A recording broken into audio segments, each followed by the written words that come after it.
네, 중국 사람들의 문화, 사상 가운데 두 줄기 산맥이 있어요. 역시 한국 사람이나 일본 사람들은 마찬가지인데 그들의 사상의 밑바닥, 그의 문화의 밑바닥에는 두 줄기 강이 흐르고 있는데 하나는 유교 사상하고 하나는 도교 사상이라는 사상이 흐르고 있습니다. 유교는 정치하고 결탁을 하고 정치의 이용을 많이 당해서 중국 사람이나 한국 사람이나 일본 사람 잘 익숙하게 알고 있습니다. 유교 사상. 근데 도교는 잘 몰라요. 도교. 사실은 하지만 도교의 사상이 아직도 중국이나 한국 사람들 사상 밑바닥에 많이 깔려져 있어요. 우리가 많이 몸이 아프면 많이 가는 한의의 사상 밑바닥에도 뭐 음양 이런 게 있잖아요. 그것도 다 도교적인 사상이에요.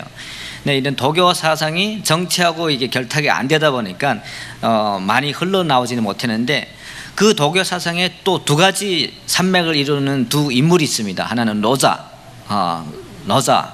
공자하고 비슷한 사람인데 그 시대에 살았던 사람인데 노자이고 하나는 열자예요.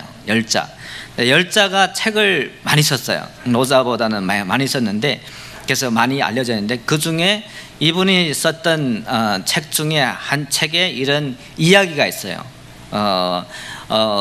중국의 우화체 고사인데 우공이산이라는 지금 많이 사사성구로도 많이 쓰고 있습니다. 중국의 제1대 주석이었던 모태똥이 많이 썼어요. 우공이산 무슨 말이냐면은 우공이 산을 옮기는 이야기 이런 얘기예요. 우공이 산을 옮기다. 근데 사실은 이야기는 이렇게 심플해요. 한 마을에 우공하고 지공이 살았어요. 이름이에요. 우공하고 지공. 네, 중국말로 하면은 금방 아는데 우공은 우자는 우둔하다를 우자예요. 공은 할아버지 나이 좀 드신 남자분들을 존경해서 공이라고 그래요. 뭐 강태공 하는 거 공. 근데 우공은 좀 우둔한 할아버지. 지공 옆에 친구 지공은 지혜로운 할아버지. 그 지자예요. 지공. 근데 하루는 우공이 갑자기 이런 생각이 들었어요. 우리 마을 앞에 있는 큰 산, 이게 말이 산이지 작은 산이 아니에요. 큰 산, 원래 하여튼 작은 산인데 이 산이 우리 앞을 막아서 우리가 교통이 불편하다. 그래서 우리 이 산을 옮기자. 이 산이 이름이 태항산하고 왕옥산인데 아주 큰 산이에요. 한 산을 돌아다니기만 해도 700리를 다녀야 돼요. 그러니까 한반도가 3000리 금수강산이잖아요. 한 산의 둘레가 한반도의 4분의 1 정도예요. 두 산. 이 산을 옮기자. 이게 우공이 생각이에요. 우공. 근데 지공 옆에 좀 똑똑한 이 할아버지 생각을 좀 해봐라. 우공아, 이 산이 700리고 이 산을 네가 지금 이 산에 흙을 파서 지게로 지어서 발해, 중국에서는 발해라고 그랬는데 한국에서는 동해라고 그래요. 그까지 가는데 왕복이 1년이에요 그때는 뭐 교통편이 없잖아요. 지고 가야 되는데 왕복이 1년이다 이게 지게로 지고 가고 언제 다 옮기냐? 언제 다 이거 산을, 이게 큰 산이잖아요. 거의 뭐 백두산 비슷한, 뭐 설악산 비슷한 그런 큰 산인데 어떻게 옮기냐? 이게 지공의 생각이에요. 근데 우공은 아니다. 생각해봐라. 우공의 생각에 나도 지금 자손이 있고 내 자식도 또 손자가 있고 한데 우리는 사람이 늘어나고 인구가 늘어나고 이 산은 한 삽 파올리면 한 삽이 좀 줄어들지 않냐? 끝까지는 우리가 이길 거다. 우리가 끝까지 파내면은 이긴다. 이게 우공이산의 정신이에요. 우공이산. 그래서 끝까지 우기고 했는데 저는 이걸 보면서 중국 사람들의 이게 끈질긴 그 인내심 그걸 느꼈어요. 중국 사람들은 웬간해서는 배를 포기를 안 해요. 한국 사람들은 일본에 식민지 한 30년? 그거로 지금 참지 못해가지고 울분인데 중국 사람들은 사실은 역사를 보면은 원나라 때 120년 동안 소수민족, 약소민족, 몽고족한테 당했죠. 전체 나라가 없어졌어요. 뭐 식민지가 아니에요. 나라가 없고 원나라는 몽고 나라예요. 몽고. 그 청나라 많이 아는 청나라를 지배했던 민족이 중국 사람들이 아니에요. 만주족. 청나라 제1대 왕이 누르하치, 이거는 만주족이죠. 만주족한테 300년, 거의 300년 당했어요. 그래도 계속 참고 있잖아요. 지금도 끝까지. 이게 우공의 정신입니다. 우공 이산. 근데 끝에는 이 우공의 이 마음이 하나님을 감동시켜서, 이게 우화체 고사기 때문에 하나님이 등장하죠. 하나님을 감동시켜서 하나님이 두 천사를 파송해서 이 두 산을 업어서 동해로 옮겼어요. 그런 이야기예요. 우공이산의 이야기. 근데 이 이야기를 통해서 열자는, 저자인 열자는 그런 것을 말하려 했던 것 같아요. 그래서 사실은 우리가 땅에서 보는 그런 지혜, 이 지공의 그런 지혜와 정말 영적인 지혜, 이 우공의 그 지혜가 다르다는 거죠. 땅에서 볼 때는 우둔한 지혜인데 영적으로 봤을 때, 하늘에서 봤을 때, 이게 성경에서도 나오잖아요. 정말 지혜로운 사람이다. 끝까지 참고 견디는 사람이 정말 하나님이 도와주신다. 기적을 경험할 수 있다. 근데 저는 이 스토리에서 다른 결론을 유추하려고 시도를 했어요. 뭐냐면은 우공은 일상 삶에 충실했기 때문에 기적을 맛볼 수 있었다. 기적을 맛볼 수 있었다. 일상의 삶. 제가 오늘 말씀드리려고 하는 것은 일상 삶에서 우리가 하나님을 경험하자예요. 일상 다반사라고 하잖아요. 일상 다반사. 다반사가 뭔지 아세요? 다반사. 다과 하면은 모르는 사람, 다과를 준비했습니다. 그 다자예요. 그 다자가 사실은 차, 우리 마시는 차예요. 다반사 하면은 차하고 반은 먹다는 밥이에요. 밥의 일, 먹는 일과 마시는 일을 다반사라고 그래요. 일상의 다반사, 일반적인 우리가 일상에 지낼 수 있는 먹고 마시고 자고 아이들 라이드하고 출근하고 하는 일상의 다반사에서 우리가 충실해야, 우공처럼 충실해야 하나님의 기적을 맛볼 수 있다는 거죠. 근데 반대로 이와 반대된 사례가 오늘 바로 본문에서 읽을 말씀입니다. 엘리야가 겪었던, 엘리야는 먼저 일상을 산 게 아니고 먼저 경험을 한 것이 기적입니다. 이 오늘 본문의 말씀이 나오기 전에 엘리야가 큰 기적을 경험했어요. 그와 850명의 바알과 아사엘의 선지자가 이 큰 제단 앞에 내기를 했어요. 겨루기를 했어요. 850명이 자기들이 생각하는 신 앞에 기도하여서 이 제단에 불이 떨어지면은 당신의 신이 정말 진짜 신인 거고, 엘리야는 혼자예요. 엘리야는 혼자고, 엘리야가 기도했을 때 이 제단에 불이 떨어지면 엘리야가 믿는 신이 참신이다. 이런 서로의 대결을 했어요. 이 대결에서 엘리야가 이겼어요. 이겨도 겨우 이긴 게 아니에요. 850명이 암만 기도해도 이게 불이 안 떨어져. 근데 엘리야는 혼자인데 어떻게 기도하냐면, 기도하기 전에 불이 쉽게 떨어지면 안 되기 때문에 물을 부어요. 그 제단 위에 물을 부어서 도랑까지 흐르게, 기름 부은 게 아니고 물을 부었어요. 그리고 기도했는데 불이 떨어졌어요. 그러니까 얼마나 큰 기적이에요. 그리고 또 기도했는데 3년 반 안 내리던 비, 3년 반 안 내리고 정말 주굴장창 계속 청천 하늘이었던 그 하늘에 정말 먹장구름이 끼면서 폭우가 쏟아졌어요. 기도했더니, 엘리야가 기도했더니 얼마나 큰 기적을 경험했어요. 그 기적을 경험했는데 그 다음 날부터 일상으로 돌아왔는데 일상에서 실패하기 시작한 거예요. 그래서 지금 노뱀나무 밑에 가가지고 죽기를 기다리는 거예요. 그렇게 큰 기적을 경험한 이 엘리야가 일상에 돌아왔을 때는 이렇게 실패를 하더라는 거죠. 우리의 신앙들이 어떻습니까? 많은 경우에 우리는 기적을 좋아해요. 많은 경우에 우리는 정말 하나님 주시는 그런 짜릿함과 또 아슬아슬함과 그런 정말 우리가 경험해 보지 못한 그런 것들을 경험하기를 원한다는 거죠. 그런데 하나님은 그것이 아니고 일상으로 돌아가라. 일상에서 들을 수 있는 그 세미한 음성을 들으라고 오늘 본문을 통해서 우리한테 말씀을 하고 계십니다. 오늘 본문을 보면은 10절에 보면, 저가 대답하되 내가 만군의 하나님 여호와를 위하여 열심히 특심하오니. 이 개역 개정에 보면은 내가 여호와 앞에 열심히 요별하오니. 유별하다는 말을 우리가 많이 좋아해요. 더욱 한국 분들은 정말 유별해야 돼요. 뭐든지 이게 특심이 있어야 돼. 믿어도 화끈히 믿어야 돼. 뭔가를 봐야 돼. 뭔가를 붙잡아야 돼. 이런 게 있다는 거죠. 봐도 정말 구름을 봐야 되고, 기도해도 산 위에 기도할 때 정말 소나무라도 한 그루 뽑아야 되고 그런 열심히 특심하오니, 그게 있어요. 열심히. 엘리야가 참 이런 특성이 있는 거예요. 근데 이런 특성이 있으면은 또 기적을 경험하기도 합니다. 또 하나님도 기적을 통해서 말씀을 하실 때가 많이 있어요. 많이 있어요. 여기 보면은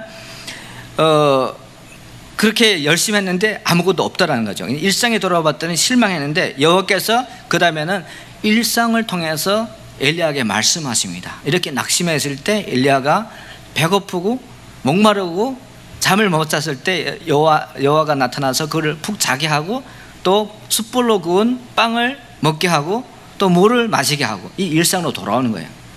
어떻게 보면은 소프트 랜딩 하는 거죠. 굉장히 큰 사역을 경험하고 나서 그 다음에는 소프트 랜딩 해야 되는데 엘리야 보고 좀 소프트 랜딩하게 일상으로 돌아오게 하는 거. 그리고 엘리야에게 이런 말씀을 들려주십니다. 큰 뭐가 있었습니까? 먼저 바람이 있었어요. 큰 바람, 강한 바람. 그 바람이 지나간 다음에 여호와께서 거기에 안 계신다고 말씀하십니다. 사실은 바람 속에 여호와가 강하게 임할 때가 있습니다. 사도행전 2장 2절에 보면 호련히 하늘로부터 급하고 강한 바람 같은 소리가 있어 저희의 앉은 온 집에 가득하며, 이게 오순절에 있을 때 사도들이 경험했던 바람을 통한 하나님의 역사였습니다. 근데 오늘 엘리야는 이 바람 속에 하나님이 계시지 않더라 말을 하고 있습니다. 큰 기적, 기대했던 어떤 그런 하나님이 주시는 그런 신기한 경험 속에 하나님이 안 계시다, 그렇게 말씀을 하고 있습니다. 또 어떤 데는 지진을 통해서 하나님이 말씀하시기도 합니다. 지진. 근데 그 지진 속에 엘리야가 봤을 때 하나님이 계시지 않더라. 근데 사도행전 4장 31절에 보면은 빌기를 다함에 모인 곳이 진동하더니 무리가 다 성령이 충만하여. 정말 하나님의 자녀들이 빌기를 다함에 기도를 다 마쳤을 때 어떤 일이 일어났습니까? 땅이 진동하. 이게 지진이잖아요. 지진. 우리도 교회에서도 이런 지진을 경험할 때가 있나요? 사순절 오순절 기도 할 때 지진을 경험하나요? 저는 우리 교회에도 지진이 있다고 생각합니다. 열심히. 뭐가 지진이에요? 인생 뒤집기가 지진이 아닙니까? 뒤집으니까 땅이 진동하는 것이 아니고 우리 마음이 진동하고, 이것도 사실은 교회에서도 너무 사람들이 신앙이 성장 안 하니까 이런 진동을 통해서, 지진을 통해서 하나님 음성을 들으라고 이렇게 이런 기회를 프로바이드 하는 거예요. 제공하는 거예요. 그런데 그런 속에도 하나님 말씀 안 한다는 거예요. 말 안 하고. 근데 어떤 때 말씀하냐? 그 다음에 뭐가 나타났습니까? 지진 후에 또 불이 나타났어요. 불 속에는 말씀을 하지 않을까? 여호와의 출애굽기 3장 2절에 보면 여호와의 사자가 떨기나무 불꽃 가운데 그게 나타나심에, 모세가 봤을 때는 여호와 하나님은 불 속에서 나타나셨어요. 불 속에서. 또 사도행전에 보면은 2장 3절에 보면 금방 읽었던 그 말씀 뒤에 불이 혀같이 갈라지며 나타났어요. 하나님의 역사가 불을 통해 나타날 때도 있었는데, 오늘 엘리야가 봤을 때 이 불 속에도 여호와가 계시지 않더라, 이렇게 말씀하고 계십니다. 그러면 어디 계셨어요? 이게 다 끝나고 나중에 어떤 세미한 소리, 작은 소리 속에 하나님이 말씀하신다는 거예요. 하나님이 말씀하신다는 거죠. 그래서 참 기적을 통한 우리의 신앙, 혹은 세미한 소리, 일상의 세미한 소리를 통한 우리의 신앙, 어떤 것이 더 우리한테 더 다가오나요? 다른 말로 물어보시면 정말 하나님을 경험할 수밖에 없는, 저도 그런 환경에서 자랐어요. 신앙생활을 했어요. 핍박, 환난, 이 속에서는 기적도 많이 있어요. 저 중국에 사역을 오랫동안 했었는데 하나님을 의지할 수밖에 없어요. 그런 환경에서는. 예배를 매일 드리는데, 저는 목회자로서 예배 드리는 그날이 주일날 오는 게 너무 두렵고 무서워요. 그날이 오면은 아침부터 속이 떨리고 이 공안이 찾아오지 않냐, 새로운 사람이 와도 이 사람이 공안인지 아닌지 한참 지나서 이렇게 봐야 돼. 이 사람이 진짜 정말 예수 믿고 오는 사람인지. 그런, 아직도 저희 친구는 4년 동안 지금 가택연금 당하고 있어요. 근데 그 교회 성도들은 집을 나갈 때 밑에 공안들이 계속 있어요. 성도들도. 근데 목회자는 아예 24시간 1년 365일 집을 못 나가요. 이런 핍박 속에서 신앙생활 하는 거 하고 미국같이 또 정말 신앙이 자유로운 나라에 신앙생활 하는 거 하고 어느 것이 더 쉬울까요? 저도 어제 애들하고 온 가족이 한번 여행을 갔었는데, 많은 경우에 저는 중국에서 오신 분들을 데리고 이렇게 여행을 많이 다녔는데, 어제는 가족을 데리고 한번 갔었어요. 근데 한번 갔는데 아리조나에서 유타로 가는데, 그땐 거기서 비가 많이 오더라고요. 비가 오고 끊어지는데 갑자기 무지개가 나타나는 거예요. 그 제가 한 20년 못 봤던 것 같아요. 무지개가 풀 무지개가 두 개로 쫙 나타나는데, 야, 그걸 보면서 참 미국이 하나님을 정말 버렸지만 하나님 그래도 미국을 사랑하는구나, 그걸 느꼈어요. 하나님 사랑을 느꼈어요. 또 그러고 생각하는 게, 미국처럼 정말 신앙생활도 하기 좋고 살기 좋은 나라가 이 세상에 더 어디 있을까, 그 생각을 하게 됐어요. 이 세상, 지금 이 시간이 아니고 정말 인류 역사에 지금까지 로마 제국, 뭐 아수르 제국, 뭐 중국, 뭐 다 할 것 없이 전체를 다 따져서 미국처럼 정말 살기 좋고 신앙생활 하기 좋은 나라가 없을 것 같아요. 정말 좋은. 근데 이렇게 좋은 나라에서 신앙생활 유지하는 것과 중국이나 북한처럼 핍박 있는 나라에서 신앙생활 유지하는 것이 어느 것이 더 쉬울까요? 아마 두 곳에 다 못 살아봤기 때문에 비교가 안 되기 때문에 대답을 하기 힘들 거예요. 저는 두 곳에 다 살아봤기 때문에 대답을 당연히 드릴 수 있습니다. 당연히 중국이나 북한에서 신앙생활 하는 것이 쉬워요. 거기서는 하나님 의지하면 살 수가 없어요. 근데 미국은 하나님 의지하지 않아도 너무 살기 좋아요. 일상이 너무 편안한 거예요. 근데 중국은 매일 경험하는 것이, 하나님의 기적을 경험하지 않으면 살지를 못해요. 갑자기 하나님 인도에서 정말 공안도 예수 믿는다, 이런 기적이 계속 나타나요. 저도 중국에 있을 때는 손 놓고 기도하면 병이 나는 경우가 많이 있어요. 근데 여기 오니까 영성이 떨어져 그런지 그러니까 신앙생활을 하기가 하나님밖에 의지할 게 없으니까 그렇게 되더라는 거죠. 정말 영성도 좋아지고, 새벽기도 많이 안 해도 영성이 그대로 있어요. 계속 하나님이 그런 기적과 그런 이적과 정말 우리가 느껴보지 못했던, 정말 우리 사람으로는 할 수 없는 그런 것을 항상 보여주시니까 그렇게 신앙생활이, 그게 정말 기적을 통한 신앙생활입니다. 기적을 통한. 그래서 제가 잘 아는 분이 미국에 계시는 분인데, 중국에 자주 다니세요. 선교사님인데 정말 제가 존경하고 저한테 많은 영향을 끼쳤던 그런 선교사님인데, 그 선교사님은 중국에도 다녀보고 미국에도 있었으니까 가끔가다 저를 보면은 그렇게, 제가 중국에 있을 때 저를 보면 그렇게 말씀하셔요.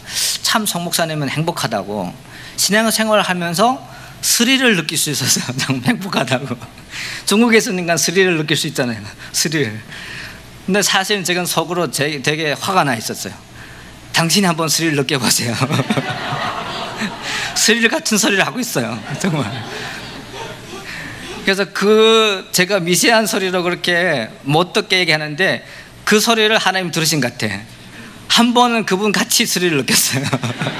한참 후인데 그분 같이 어떤 기회에 서서 중국의 다른 지역의 신학교에 가서 가르치게 됐어요.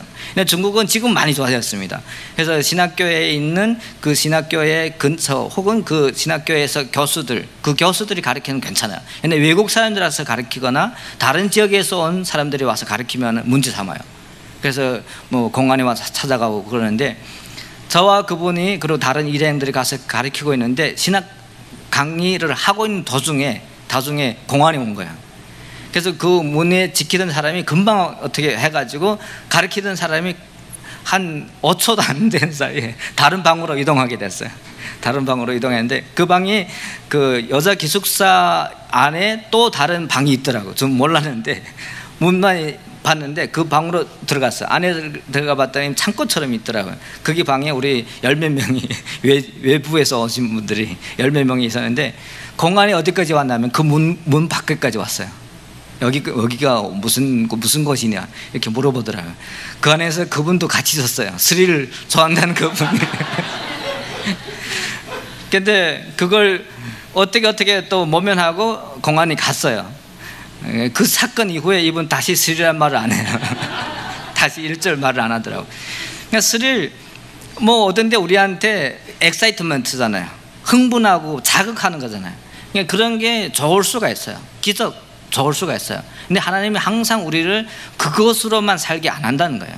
사람이 항상 우리의 인간적인 모습, 내추럴하게는 그것으로만 계속 살 수 있게 된 게 아니에요. 우리는 내추럴하게 자연스럽게 일상을 통해서 하나님을 만나게 되어 있습니다. 그걸 잘 못하니까 하나님이 가끔 이 사람들을 중국이나 북한 이런 좀 엑사이트먼트가 있는 곳에서 신앙생활을 하게 하는 거고, 여기에 있는 사람들도 그거 잘 안 되니까, 일상에 살면서 하나님을 못 만나니까 자꾸 이런 이벤트먼트를 만드는 거죠. 여러 가지로 이렇게 교회에서 이렇게 만들어서 사람들을 그런 자극을 주게, 흥분을 하게. 사실은 하나님이 원하시는 것은 그런 지진과 불과 이런 바람 속에서 하나님의 음성을 듣는 걸 원하는 게 아니고, 일상에서 하나님의 음성을 듣는 것을 원해요. 그래서 어떤 분들은 새벽기도 못 나왔는데 새벽에 그 시간에 일어나서 말씀도 보고 묵상하고 기도하는데 그렇게 은혜가 되더래요. 그거 좋은 거예요. 그게 일상에서 우리가 하나님을 만날 수 있는 거예요. 일상에서 잘 다져져 있으면 정말 하나님이 보기 원하는 그런 사람으로 자랄 수가 있고, 우리가 하나님을 경험할 수가 있어요. 꼭 기적을 통해서만 아니고 또 무지개를 보고 하나님의 말씀을 들을 수가 있다는 거죠. 우리 일상생활에서. 그래서 요즘에는 일상에 관한 그런 사고를 크리스찬들이 많이 하고 있어서 참 다행이다 생각을 합니다. 그런 책들이 많이 나오고 있어요. 한국에서 그런 책들이 많이 나오고 있는데, 일상에 깃든 하나님의 사랑의 손길, 일상 속의 믿음의 탐구, 일상의 예배, 또 그리스도인의 일상 다반사, 많은 책들이 나오는데 그중에 제가 제일 좋아하는 책, 여러분들에게 권장하고 싶은 책이 호주에는 마이클 프로스트라는 분이 쓴 책인데, 제목이 일상 하나님의 신비, 일상은 곧 하나님의 신비다, 이런 책인데, 그 책의 서론에는 이런 이야기가 기록되어 있습니다. 어떤 한 형제의 이야기인데, 정말 믿음 생활 열심히 하려고 한 성자를 찾아갔어요. 거룩한 뭐 목사님이든지 신부든지 뭐 거룩한 성자를 찾아가지고 그분 밑에서 열심히 배우다가 나중에는 이렇게 말을 합니다. 참 선생님, 나도 초자연적인 이런 경험을, 또 그런 권능을 갖고 싶습니다. 정말 죽어가는 아이들을 보면서, 우리 교회 찾아오는 많은 정말 힘들어하는 사람들을 보면서 얘기를 한번 일어나라 하면 일어나고, 좀 저기 예수님처럼 그런 신비한 권능을 가지고 사역을 했으면 참 좋겠습니다. 그 말을 했더니 그 스승이 그를 탁 보더니 좀 화난 억구로 이렇게 대답을 했다고 합니다. 내가 나와 오랫동안 함께 지냈거늘 왜 아직도 이런 것을 깨닫지 못하느냐. 나는 이 땅에서 80평생을 살면서 한 번도 죽은 아이를 일으켜 본 적이 없고 병든 환자를 낫게 해본 적이 없다. 냉엄한 운명 아래 아이들은 죽어가고 있고 사람들은 병들어 쓰러지기 마련이다. 기적을 구한다고? 내 말을 듣거라. 가서 모를 깃고 장작을 패고 돌을 쪼아라. 그것이 기적이 아니더냐. 이 땅에서 5년, 50년, 80년을 살되 그 누구도 속이지 않고 저주하지 않으며 살인하지 않은 자로 사는 것이 참된 축복이느니라. 그러니까 평소에 일상생활에 내가 정말 물을 깃고 장작을 패고 또 애들을 라이드하고 뭐 먹고 자고 하는 이 모든 것이 하나님 앞에 깨끗하게 살고 하나님 앞에 정말 하나님의 음성을 들으면서 사는 것이 바로 축복이고 하나님을 경험하는 것이 아니겠느냐. 물론 하나님 특별한 계시 우리가 필요합니다. 하나님의 특별한 어떤 우리의 타치먼트, 우리를 만지시는 그런 무브먼트도 우리가 필요합니다. 하지만 평소에 일상에 우리가 하나님을 경험하면 정말 주님이 주시는 그 축복, 주님 주시는 축복, 매일 내가 날마다 숨 쉬는 순간마다 무엇을 보든지 하나님을 경험할 수 있는 그런 길이 열리기를 원합니다. 어떤 민족이든지 그런 메커니즘이 있는 것 같아요. 이 사람들이 어떤 것으로 하나가 되는, 또 어떤 것으로 하나의 아이디어를 가지고 공유하고 살아가는 어떤 민족이든지 중국 사람이든지 한국 사람이든지, 근데 그것이 없어질 때 이 민족이 힘들어진다는 거예요. 그래서 전설에 따르면은 차르 정권이 지금 러시아하고 이게 안 좋죠. 그러니까 옛날에는 우크라이나가 완전히 러시아에 들어갈 수 있었을 때가 있었어요. 근데 차르 정권이 이 우크라이나를 점령할 때 무력으로 한 게 아니랍니다. 무력으로 가서 막 싸워서 이 사람들을 굴복시킨 게 아니고, 이 우크라이나 전국 방방곡곡에 있는 이야기꾼들을 모두 다 잡아들였대요.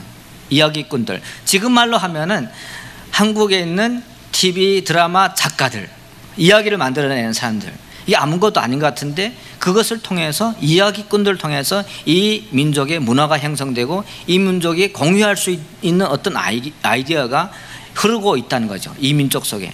그것이 이 음성이고 그것이 세미한 말씀이에요. 그것이, 이 문화가 성경으로 되어 있으면 하나님이 이 문화를 통하여서 이 성경의 어떤 공유되는 아이디어를 통해서 우리한테 말씀을 한다는 거예요. 그런 말씀을 통해서. 그래서 참 저도 한국 사람들도 비슷한 이런 이야기 혹은 공유하는 뭐가 있어요. 중국 사람들은 이런 우공이산 이런 거를 공유하잖아요. 그래서 중국의 어떤 끈질김 그런 게 공유되는 것처럼 한국 분들도 중국의 우공이산 비슷한 게 있어요. 태산이 높다 하되 하늘 아래 메로다, 오르고 또 오르면 못 얻을 리 없구만, 사람이 제한이 오르고 매만 높다 하더라. 이게 시조잖아요. 평행 시조죠. 이것이 정말 입에 오르기 쉽게, 여기 쉽게 만들어져 있고, 사람들도 이것을 통해서 일상을 중요시 해야 되는구나, 이걸 느끼게 되는 거예요. 우공이산을 통해서 중국 사람들은 일상에 충실하면은 하나님 축복 주신다. 태산이 높다 하는데 매일매일 오르면은 일상에서 그걸 계속 오르면은 꼭 오르게 된다는 거죠. 그것을 안 오르고 일상은 안 하고 계속 우리가 원망만 한다면은 언제 오르겠냐. 이게 우리 한국 사람들에게 흐르는 문화이고, 이것을 통해서 어떤 아이디어가 우리에게 제공되는 거예요. 근데 그런 아이디어를 성경에서 우리가 받을 때는 그게 하나님의 음성이에요. 그게 하나님의 세미한 음성이라는 거죠. 엘리야가 오늘 들었던 하나님의 세미한 음성은 저는 성경을 통해서 여러분들도 함께 듣길 원합니다.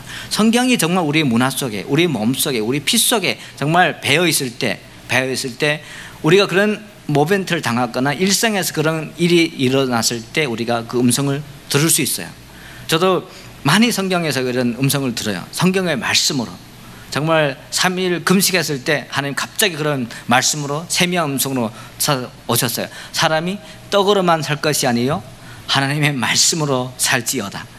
그러니까 떡이 중요하긴 한데 더 중요한 것은 하나님의 말씀입니다. 언제? 제가 금식할 때 그런 하나님의 음성을 들었고, 제가 정말 스릴을 많이 느끼고, 저는 정말 이런 게 싫어요. 두려운 게 이게 막 어떤 이게 엑사이트먼트하고 자극적이고 경찰이 찾아오고 이런 게 싫은데, 그럴 때 하나님이 저한테 세미한 음성으로 말씀을 하시는 걸 제가 들었어요. 두려워하지 말고 담대하라. 내가 어디 가든지 여호와 너 하나님이 항상 너와 함께 하실지어다. 이런 말씀, 이것이 세미한 음성으로 우리한테 다가오는 것입니다. 정말 기적을 통해서, 정말 엘리야처럼 기적을 통해서, 어떤 무브먼트를 통해서, 교회에서 어떻게 하라고 해서 할 때, 요즘 또 셀 방학을 하니까 또 신앙도 방학을 하는 분들이 많이 있더라고요. 근데 셀은 우리 신앙을 돕기 위해서 이렇게 만든 무브먼트인데, 그것을 방학하니까 신앙도 방학을 하고, 그래서 다시 일상에서, 셀이 없어도 일상에서 우리가 신앙생활을 잘하고 하나님을 경험을 하자는 거죠. 아무런 무브먼트가 없어도, 아무런 인생 뒤집기가 없어도 우리가 일상에서 우리가 정말 주님을 만나고 주님의 말씀을 듣고 하면은 정말 주님이 주시는 축복을 우공이산에 했던 것처럼 느낄 수 있고, 또 엘리야도 그 말씀을 들었기 때문에 그 다음에 사역이 계속 이어져요. 그리고 다른 사람을 왕으로 안수하고 또 자기 후계자 엘리사도 하나님 세미한 음성을 들은 다음부터 이게 일상을 통해서 이루어진 거예요. 금방 하늘에서 뚝 떨어지는 게 아니고. 그래서 정말 우리는 일상에 충실하자. 일상에 충실하자. 한국이나 중국이나 많은 우리의 문화 속에는 한 방에 하는 걸 좋아해요. 대학 입시 시험도 한 번에 딱 하고 뭐 없잖아요. 그러니까 계속 그것만 중요시하는데 미국은 참 그게 좋은 것 같아. 일상에서 정말 성적이 좋고 운동도 잘하고 음악도 잘하고 사회 대외관계도 잘하는 애들이 대학에 잘 가잖아요. 그렇게 일상에 충실한 저희들이 됐으면 좋겠다는 생각을 함께 해봅니다. 함께 기도하겠습니다.